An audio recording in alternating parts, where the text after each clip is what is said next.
सबसे पहले तो आपको जश्न आज़ादी बहुत बहुत मुबारक हो। ज़रा आगाज़ उन बातों से कर लेते हैं कि जब अभी आज से 2 रोज़ पहले वज़ीर आला ने ये ऐलान किया था, मुलाकात नहीं होने दी, तो फिर 10 बजे से ऑनवर्ड्स आप लोग डी चौक आ जाएंगे, एहतजाज का आगाज़ हो जाएगा। फिर वज़ीर आला आए भी, कुछ फुटेजेस वगैरह भी शेयर की उन्होंने, जिसमें गाड़ी के शीशे टूटे हुए भी दिखाए गए। कोई शिकायत वगैरह इस हवाले से कोई दर्ज करवाई है? क्योंकि एक सीएम की गाड़ी पर अगर हमला हो जाता है तो ये कोई छोटी बात नहीं होती। शफी साहब, सबसे पहले आपका शुक्रिया।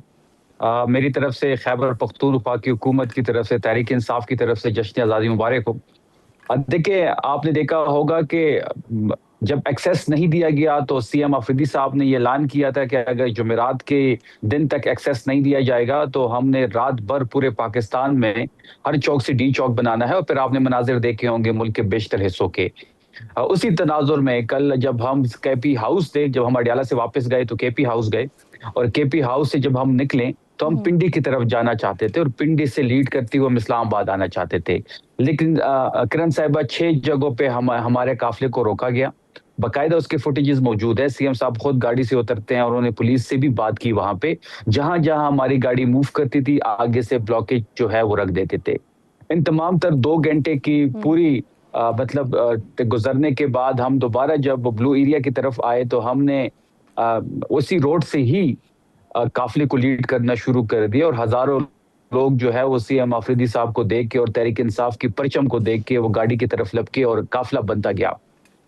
तहरीक इंसाफ की परचम तो इस्लामाबाद में वैसे भी बैन है, आपको किसी स्टॉल में नहीं मिलेगी, पंजाब में भी बैन है। ये आज़ाद, आज हम 79वीं आज़ादी मना रहे हैं। इसके बावजूद तहरीक इंसाफ के परचम हमारे साथ थे। कुछ लोगों को हमने वहां पे तहरीक इंसाफ के परचम दिए, लेकिन नीचे जो पुलिस के कांस्टेबल्स थे, जो पुलिस के सिपाही थे, वो परचम जो है वो नहीं छोड़ रहे थे और लोगों से ले रहे थे। और लाठी चार्ज भी एक जगह पे उन्होंने किया और वहां पे सीएम अफरीदी साहब इस बात पे गुस्से में भी हुए। इसी तरह काफिला आगे बढ़ता गया और पूरा जो ये ब्लू एरिया का जो मेन रोड है उसको हम लीड करते हुए जब डी चौक पे पहुंचे, और डी चौक पे पहुंचते ही वहां पे कुछ पुलिस के एहलकार थे, इस्लामाबाद पुलिस के, जो इस गाड़ी में सीएम अफरीदी साहब बैठे हुए थे उसकी छत पे मैं बैठा हुआ था, मेरे साथ शाहिद साहब थे। अब पहले उन्होंने सीएम अफरीदी साहब की गाड़ी को हिट किया, लेकिन उसके जो है वो विंड स्क्रीन जो थी वो नहीं टूटी। फिर पीछे जो हमारे काफिले में सीएम अफरीदी साहब के साथ दूसरी गाड़ी थी, जिसमें कुछ ऑफिशियल जो सीएम अफरीदी साहब का स्टाफ था वो बैठा हुआ था, उसकी गाड़ी को जब हिट किया तो बैक स्क्रीन और साइड की स्क्रीन उन्होंने तोड़ दी। तो ये वो सारी फुटेज भी हमारे पास ये पुलिस की लाठीचार्ज से टूटी इवेंट स्क्रीन। इनके पास स्टिक होती है, वो कुछ स्टील टाइप की जो स्टिक होती है जो पुलिस के पास होती है, ये उससे उन्होंने हिट किया और बकायदा उसकी फुटेज हमारे पास है। वो जो पुलिस के पास लाठी होती है उससे नहीं जी नहीं, लाठी 2-3 किस्म की, और लकड़ी की लाठी नहीं थी, जो स्टील की ब्लैक कलर की जो लाठी होती है, अब उसको क्या कहते हैं मुझे तो उसका आइडिया नहीं है। ठीक है, यानी कि आपके मुताबिक पुलिस के एक्ट से ही ये गाड़ी को नुकसान पहुंचा। शफी जान साहब, आज वजीर आला इस्लामाबाद में ही मौजूद हैं, तो परचम कुशाई की जो तकरीब हुई वो भी उन्होंने यहीं पर ही की है, खैबर पख्तूनख्वा हाउस में। तो क्या कोई मरकजी तकरीब सूबे में नहीं थी?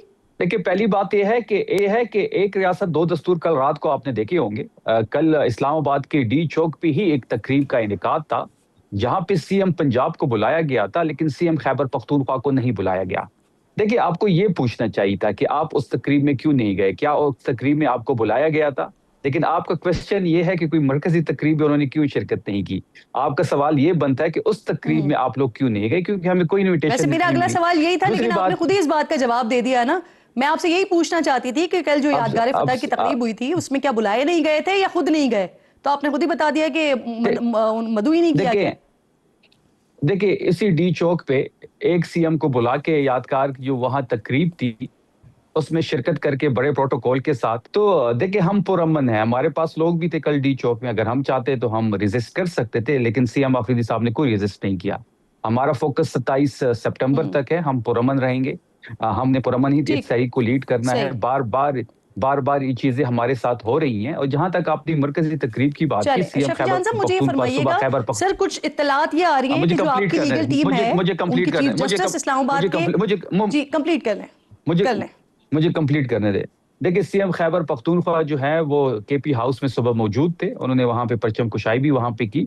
फिर वो खैबर पख्तूनख्वा आए और नौशहरा में उन्होंने एक तकरीब में शिरकत की और 14 लाख पौधे आज खैबर पख्तूनख्वा में लगाए गए हैं। उसकी मरकजी तकरीब में उन्होंने शिरकत की। इमरान खान साहब के विजन के मुताबिक, इससे पहले ब्रिलियंट ट्री सुनामी, और आज 14 अगस्त पे खैबर पख्तूनख्वा की सीएम अफरीदी साहब की इनिशिएटिव था इमरान खान साहब के विजन के मुताबिक कि पूरी सोग में 14 लाख पौधे लगाए जाएंगे, और वो उसकी मरकजी तकरीब में उन्होंने शिरकत की। ठीक। अच्छा, अब शफी जान साहब जरा अकबर एस बाबर साहब एक दावा कर रहे हैं, वो ये कह रहे हैं कि शायद खान साहब ने उनको कोई पैगाम वगैरह दिया है पार्टी को मुनज़्ज़म करने के हवाले से, और जो पुराने साथी हैं पीटीआई को, उनको मनाने के लिए उनको कोई टास्क वगैरह दिया है। तो आप लोगों के पास है कोई ऐसी इत्तला? आप लोगों को पता है इस बारे में कुछ? देखिए, ऐसी कोई इत्तला हमारे पास नहीं है। इस वक्त तो इमरान खान साहब बिल्कुल कट ऑफ है, कोई एक्सेस है ही नहीं। तो ये मैसेज उन तक कैसे पहुंचा, पहले तो इस पे बात होनी चाहिए। इमरान खान साहब तहरीक इंसाफ के चेयरमैन हैं, सरबराह हैं, ये उन्हीं की पार्टी है, वो जो भी चाहते हैं बिल्कुल उस पर मनोन तस्लीम किया जाएगा। लेकिन मुझे नहीं लगता कि ऐसा कोई मैसेज उन तक पहुंचेगा, क्योंकि खान साहब जब बाहर थे तो बाबर एस बाबर साहब जो हैं, उन्होंने कोई भी कसर नहीं छोड़ी थी। अकबर एस बाबर साहब जो थे, उन्होंने कोई कसर नहीं छोड़ी थी। मुख्तलिफ कोर्ट्स में भी वो गए हुए थे, इमरान खान साहब के भी खिलाफ मुख्तलिफ केसेस किए हुए थे। अगर हमारे इल्म में ऐसी कोई चीज नहीं है। अगर खान साहब चाहते हैं तो बिल्कुल इस पे मनोन तस्लीम भी किया जाएगा और अमल भी किया जाएगा इस बात पे। चलें, दैट्स ग्रेट कि अगर खान साहब की तरफ से ये कहा गया तो फिर इस पे मनोन अमल किया जाएगा। लेकिन एक और भी मामला चल रहा है शफी जान साहब, अभी 2-3 रोज से मिसाल यूसुफजई हो गई हैं, सलमान अकरम राजा साहब हो गए, एक दूसरे के ऊपर करप्शन के इल्जामात लगाए जा रहे हैं। शानदाना गुलजार साहिबा भी कह रही हैं मुंह ना खुलवाए, उनका करोड़ों रुपए गायब होने पर सवाल उठा रहे हैं वो। ऐसे ही एक बयान स्पीकर जो है वो बाबर सलीम स्वाति साहब वो भी दे रहे हैं कि बाहर से करोड़ों रुपए आए, 75% हड़प कर गए। कौन लोग हैं पीटीआई के अंदर जो करोड़ों रुपए आ रहे हैं उसको हड़प कर रहे हैं? पहली बात यह है कि सलमान अकरम राजा साहब की इंटीग्रिटी पे हम कोई भी सवाल कबूल नहीं करेंगे।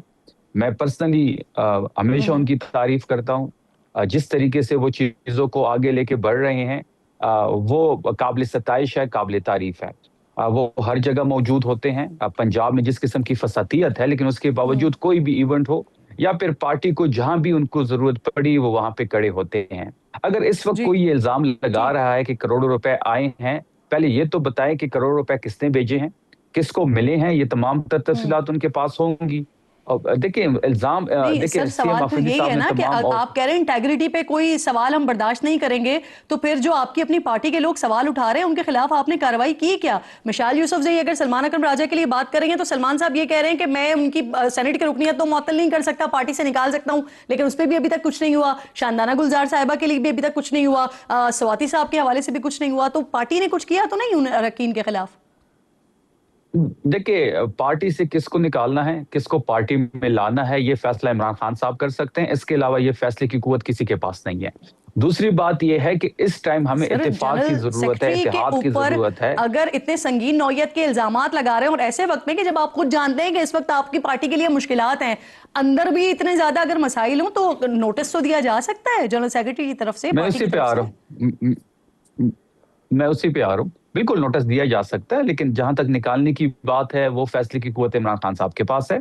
देखिए, सीएम अफरीदी साहब ने भी और हमारी जो टॉप टियर की लीडरशिप है, इस बात पे कंसेंसस है कि इस वक्त जो है तमाम तर फोकस जो है वो 27 पे रखना चाहिए। अफरीदी साहब ने ये मैसेज सब ओहदेदारों को, तमाम पार्लियामेंटेरियंस को, तमाम सेनेटर्स को, टिकट होल्डर्स को दिया है कि इस टाइम बयानबाजी नहीं होनी चाहिए।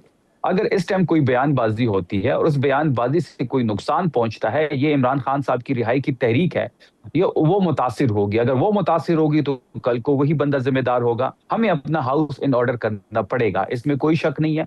इन ऑर्डर जब तक नहीं होगा तो जो तहरीक हम शुरू करने जा रहे हैं, ये डिसिप्लिन से ही, इत्तेफाक से ही और इत्तेहाद से ही हम कामयाबी हासिल कर सकते हैं।